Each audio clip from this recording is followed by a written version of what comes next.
passages along the West Bank, life is no longer regulated by the Nile floodwaters, but by the great religious feast days. Muslim, Coptic, celebrations, sometimes ones of centuries-old origin. Fellahs and fellahas crowd in, craftspeople, traders, livestock merchants. It's the great gathering.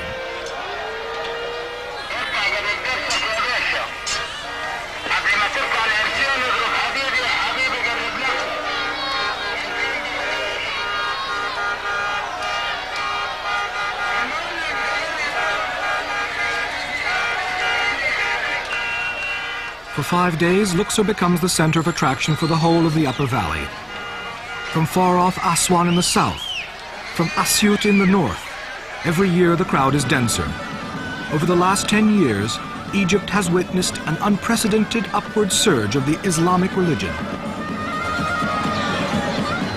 The Temple of Luxor is over 3,000 years old. For the great pharaonic feast of Opet, the golden statue of the god Ammon was taken there from Karnak on a sacred boat. In the 13th century, the Muslims erected a mosque in the precincts of the old sanctuary itself, in honor of Sheikh Abu al-Agag. Thus was sealed the final vanquishment of Luxor by the new religion. Since then, every year, the fair has set up its rusty swings at the foot of the colossuses of Ramses. For Islam in Egypt is on all sides, ever within reach of the masses, whether young or old.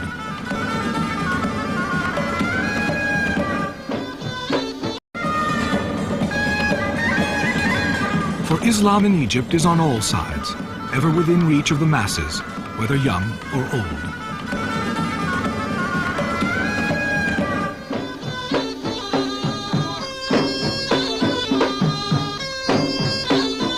According to belief, Saint Abu al-Agag was drawn up one night at full moon to the heavens to have bestowed upon him knowledge and the precepts of the Holy War.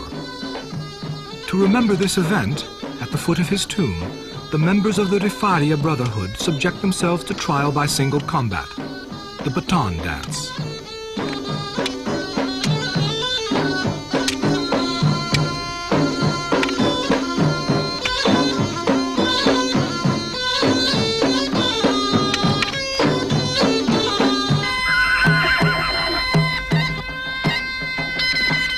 Allah's horsemen arriving from Palestine in 636, swarming over Egypt, which they took 3 years to conquer.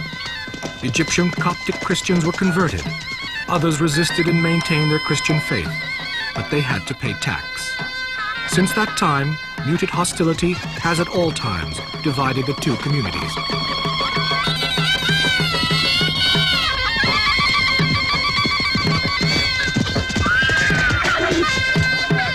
The Muslims themselves have witnessed dissensions between the partisans of the Umayyads and the Fatimids, Sunnites and Shiites.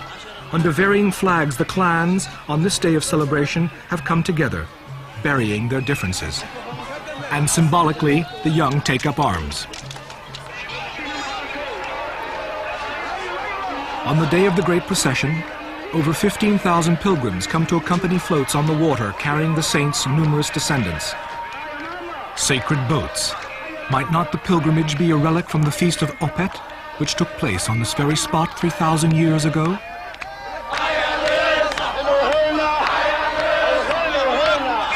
Departing from the pharaonic temple, the procession goes off through town.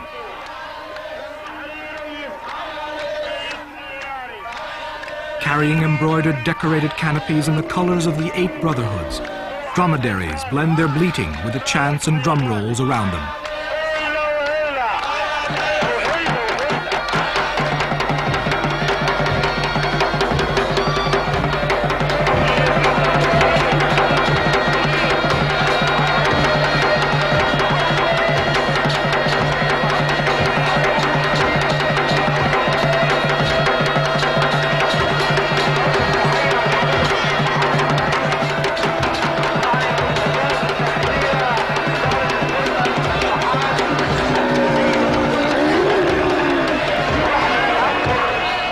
The religious aspect of the procession is basically in the hands of the menfolk. With their encouragements, the children and the women do take part. But only the men can recite the Burda, a poem to the glory of God.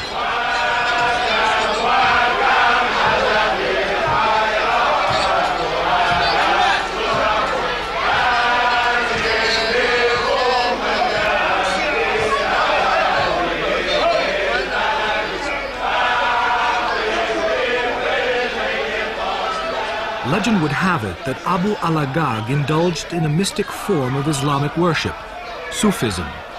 One day, he decided to abandon the realities of the world and leave for the desert before withdrawing to Mecca.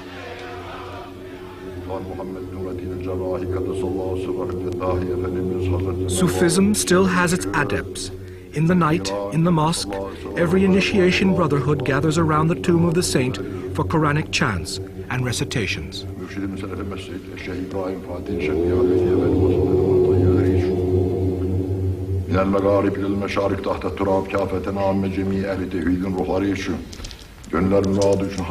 Advocating a return to simplicity, opposing our world to the world as it should be, and tirelessly repeating the name of Allah.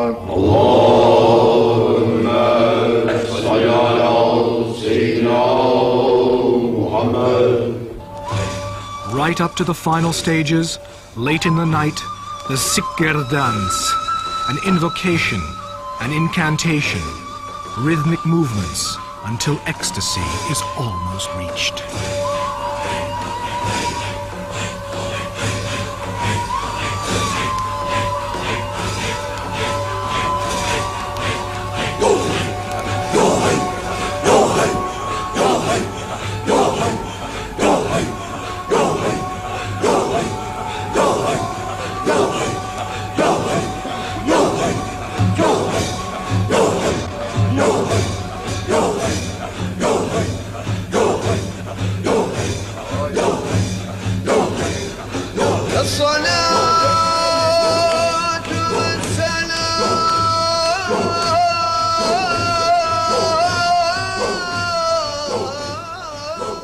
On the other bank of the